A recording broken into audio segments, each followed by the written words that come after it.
Hi, students, and welcome once again. And as you remember, we were talking about the barriers of effective communication. If you remember, we had talked about these words, which I told you were very important. Now, let's talk about the barriers once more. Distance is a very big barrier because any communication which is taking place in a big hall where there is a distance. So, if you remember, I had told you that the number of receivers is large, so maybe the people sitting at the back might not be able to gain the required knowledge, so that becomes a barrier. Noise in a class, if there is a lot of noise, a lot of cars honking outside, maybe you will not be able to listen to the voice, right? Then technology, sometimes there is an absence of loudspeakers, microphones, etc., etc., which again becomes a barrier to technology, a barrier to the effective communication, right? Apart from that, sometimes there are different time zones. Maybe you're carrying out an online class, but that is being carried out at a different time zone. So the difference in the time zones is of the sender and the receiver creates a barrier to the communication, right? Then what happens, there are certain times when there are assumptions and preconceived notions. When I have already thought that no, you are of no use, then you will not listen to me. If you have made up a mind, maybe if you've made up a mind that if somebody's told you, oh, that ma'am teaches very badly, she has a very bad sense of knowledge, and when you've made up your mind that okay, ma'am, whatever she has taught, I will not be able to get anything new, matlab you have made up your mind, you will always look at me with that kind of preconceived notion that she doesn't know anything, right? So basically that is what happens, that effective communication will not take place if the sender, maybe me, have already assumed that the receiver has understood the problem. Once I've taught you, I will say, oh, you must have understood. I will not try to explain it to you and seeks no feedback. I will not ask you whether you've understood or not. Okay? And sometimes even the receiver, he does not think, he makes assumptions that this fellow is not being able to tell me the right thing, so I will not listen to him.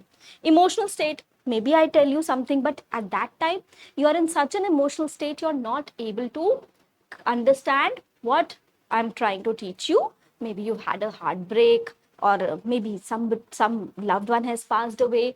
So maybe if the sender is also aggressive or angry, like if I am very angry, I will just teach you and I will not worry if it has gone into your heads or not. Okay? Then attitudes and values, again, this is very important. Like I told you, that your attitude, your strong belief in a particular topic will lead to a positive attitude. And if the sender or the receiver has reacts, sensitively towards the information they are getting, right? Like the assumptions and preconceived notions, then only they will be able to understand things. Okay? Fear of negative self-image.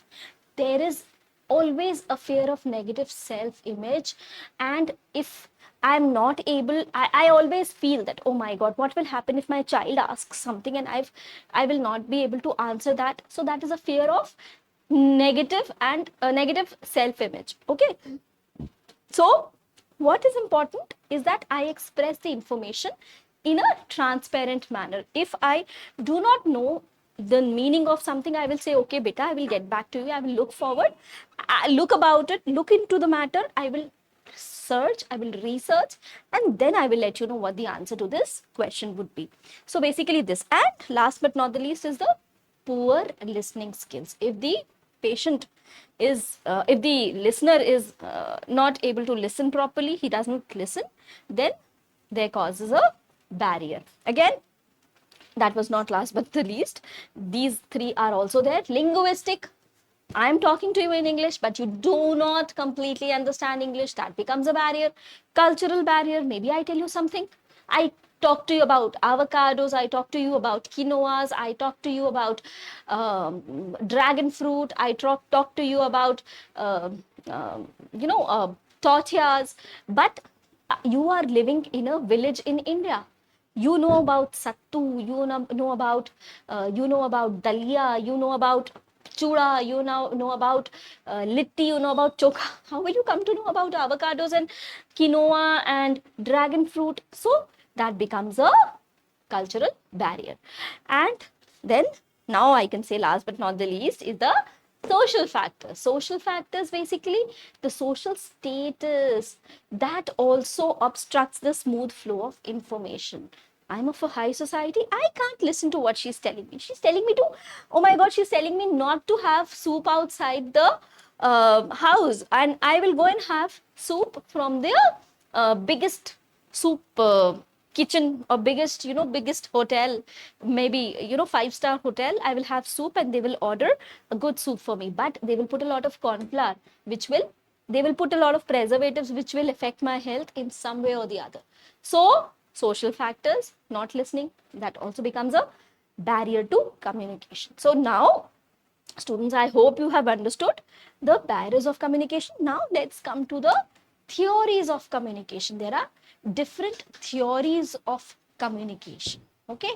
So, first of all, we will talk about the linguistic theory of communication. Linguistic theory of communication. Now, see, linguistic means language. So, the description of language systems is dealt in the linguistic theory of communication. And the bottom line of this theory is that a system of symbols, that is the words, that is the vocabulary, the syntax that I told you, the pragmatics that I told you, all is the basis for any language. So each language has its own symbols and it conveys its own meaning, and it has evolved over a period of time. So in spite of the prevalence of various language, there is a common thread or principle, interpretation, maybe response or reward, that governs all learning and communication. So this is basically the linguistic theory of communication. So what does it say? That when we write words, they are basically one dimensional, but when we speak them, they become many dimensional, because I'm using my hands, I'm using my expressions, I'm using my body movements, I'm using my gestures. So they become multi-dimensional. Okay, so how we choose the words, that determines the effectiveness of communication. And appropriate words should be used so that I am able to communicate properly with you. Maybe I say something and you understand something else. Maybe I say one line and you understand something else of that line. So maybe you take it negatively, right? So my hands, my expressions, my gesture, everything includes the linguistic theory when we are talking. Okay. Now, in this theory, the system of symbolization in human communication has been explained in this theory. So what does it say? The message starts a meaning in the mind of the source. Now, message is that we have to drink 4 liters water every day. Okay? We have to drink 4 liters water every day. So this message starts with the meaning in the mind of the source, and then I encode it in the linguistic form. Okay? And this has physical signals. I will say we have to drink 4 liters of water, right? Now, signals are transmitted through channels, maybe this channel, this online medium. Now, you are the receiver. You are transforming the physical signals into the linguistic form again. And then you decode those messages. And then these messages are interpreted. You understand, you screen, and you are taking action that you are drinking 4 liters of water every day. Understood?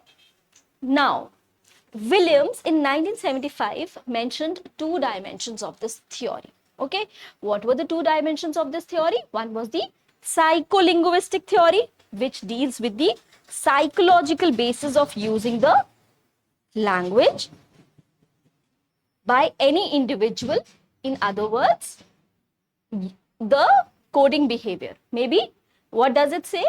That this theory deals with the psychological basis of using language. Why are we using language? We are talking about the psychological basis or the coding behavior, whatever you see. Okay, so the cognitive psycholinguistic approaches were of assumption. What did they assume? That the human brain has the potential to diversify the coding processes in any communication. Our brain, you are saying something positive to us, but our brain can diversify the information. I may take a I may take a sentence positively, or I may take a sentence negatively. Okay, so that is up to my brain. So also it helps in it processes the communication and also in developing language skills. So the individual expertise or good exposure is given to language. If the person is given good exposure to language, it will help him to perform his life and manage all situations. Okay, this is the psycholinguistic theory.